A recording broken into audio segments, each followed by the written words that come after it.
خيار أولي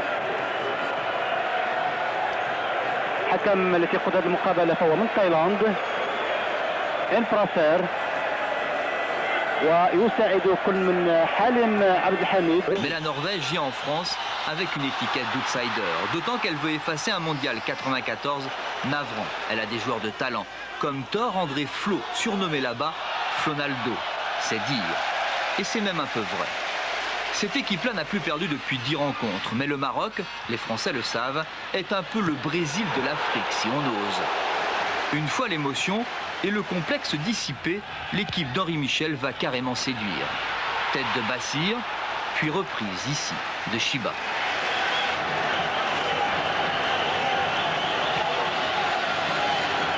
En football, le travail paye toujours. Action de 80 mètres et exploit d'Adji. Fixation, double feinte, frappe du droit, petit filet, c'est imparable, c'est surtout magnifique. Sensation à la Mosson, le Maroc mène 1-0. Adji aime la France, vieux souvenir sans doute de son passage à Nancy. Mais les Africains ont encore un petit défaut, la déconcentration. Faute inutile, classique refrain, Henningberg, le défenseur de Manchester United, frappe du haut de son 1m84. On dira Youssef Chipot contre son camp, peu importe.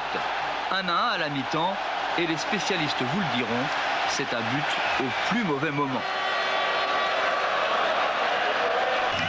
Mais les clichés semblent appartenir au passé dans ce mondial, à moins que ce ne soit le Maroc qu'il faudra considérer désormais avec encore plus de respect. Le talent est réel, comment ne pas apprécier ce but? Un petit chef-d'œuvre signé Abdelhaï El Hadda, un des rares joueurs à évoluer en Afrique avec le club africain champion de Tunisie. Mais la leçon de la première mi-temps, les élèves marocains ne l'ont pas retenu. Encore une touche, encore une faute et donc encore un but. Un peu de billard et un deuxième but de la tête. Son deuxième en sélection, le numéro 15 Danegen, joue à Vigo en Espagne avec Richard Dutruel.